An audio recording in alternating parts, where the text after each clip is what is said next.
And Dilip Bhat of Prabhudas Leeladhar also joins in with his perspective on the fundamentals of this market. Dilip, good afternoon. Good to have you. Do you believe that this is a sustainable move?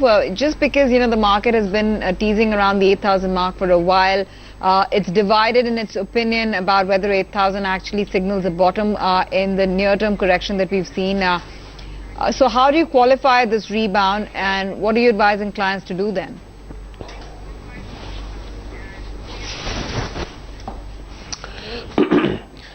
Well, I think we certainly realize that the markets have entered into an extremely volatile phase. I think these are one of those phases of the market where there are too many moving parts. They are always there, of course, but there are too many moving parts moving. It's in a state of a flux, whether it's the US impact or whether it's the Indian impact, the demonetization move. I think without any doubt the demonetization move is one of the best that you could have ever thought about for India in the longer run. But it is the short-term repercussion in the intervening period till the things normalize that everybody is so worried about. So my own sense is that that these are some of the times when you should try to remain a little more passive instead of trying to actively participate in the markets. The argument can be that you are getting some of the best stocks at the lower prices. Surely, I think if you are a long-term investor, you can do a small kind of an SIP and then you can keep on buying spread over next two to 2.5 months. But by and large, I think we are all looking at whether the fund flow equation of the FIs are going to change a little more permanently, or at least for next 3 to 6 months, because their outflows are really going to make a very conspicuous impact on the market, which is what it is already making, and whether the Indian economy will quickly recover back from this slight impact which it had because of demonetization. And I think some of these things probably will keep on haunting all of us without any very clear answer. Right. So I think this is, as what I call, one of those few phases of the market where you should really take a back seat. Okay, take a back seat is what Dilip Bhat is recommending. We're talking 8100 on the index, but still remains to be seen whether the market can sustain itself above the 8,000 mark, 8050 as well, and can we actually make a sustainable rebound in this trade. The broader market's holding out, but the obvious question then comes on the IT space, Dilip, on Tech Mahindra, TCS, and Infosys leading this rebound in the session today, and that has a lot to do with the currency move, and that's not a trade that viewers would be surprised by. Whenever you see the rupee hitting record lows, you see buying interest coming back into IT names. But would you really place your bet just at this point in time for a trading move in these stocks, because there is an overhang structurally with the earnings?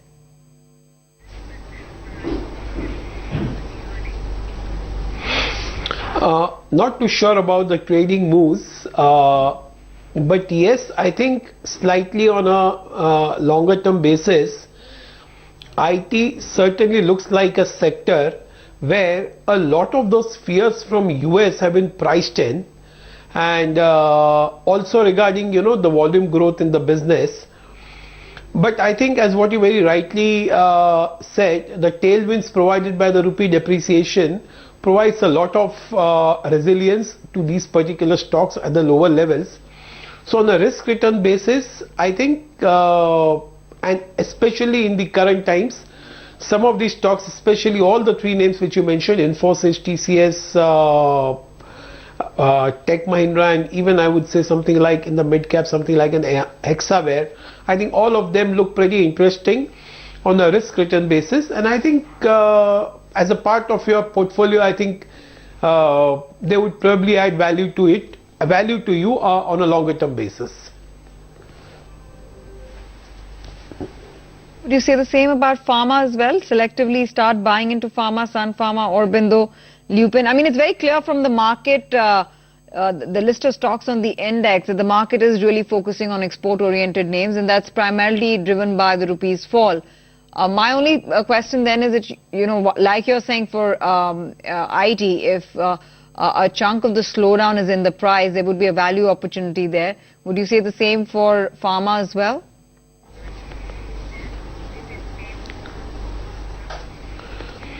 Well, I think as far as the IT is concerned, we all know that growth is going to be an issue that will remain a very challenging issue. But fortunately for Pharma, I think as what IT provides the defense or the resilience on the downside, Pharma provides an opportunity on the upside. And I think some of the select stocks can really give you a good opportunity. And I would not necessarily play, the exports game. Of course, the frontline IT stocks are all about the exports to US and the impact it has on the profitability.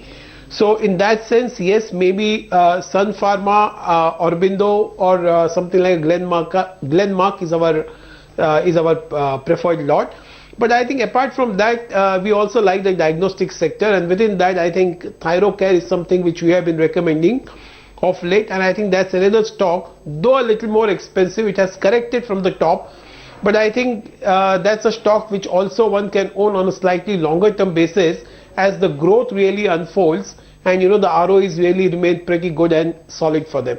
So I think these are 3-4 names which I will bet on pharmaceuticals, because they can provide a good growth opportunity, so in that sense can provide a proactive returns to your portfolio. A very candid chat today with Thyrocare management. He was saying that Q3 is gone because of what's happened with demonetization, and it'll see a degrowth compared to the previous quarter. However, optimistic about Q4 and the outlook ahead. Didn't believe that there'll be too much of a variation to the 25% CAGR number for the next 5 years that they had projected earlier. But this quarter will be a washout quarter for Thyrocare. They have seen the business plummet by at least 25%, is what the management had to tell us in the session today. Now, Dilip, I know you started with IT. I want to just probe that a bit further. I think the gains are looking quite splendid, large, mid, small cap IT. Where is your preference? Because large caps are probably trading at 14 times, in certain cases 15 times at best. Mid caps are probably trading anywhere from 8 times to 11 times. What do you buy? What stock? Well, as what I said, I think in these times you will stick largely to the front lines. So something like an Infosys or TCS is something which we like, and I think in the mid caps I would still prefer something like a Hexaware, where I think there's a good growth opportunity which is just around the corner, and maybe it may take 1 or 2 quarters here and there, but by and large I think the direction is decisively northwards. So these 3 are the preferred names in the IT space at the moment. CL Info, that stock has been on a tear today, 17% higher, 6 million shares traded for HCL Info. That's a really, really big move. I don't know if this whole database digital move helps HCL Info or no. The rumor mills are agog that it does. It's a brilliant move that has come in on that stock. Dilip, before we thank you though, we've thrown a bunch of sectors at you. Let's ask you before you leave us, what is your favorite? You have a cement conference, I believe, either from that space or otherwise. If you had money to bet on only one theme and 1 or 2 stocks within that theme for the next 2 years, yes, but at the current levels, what would that be?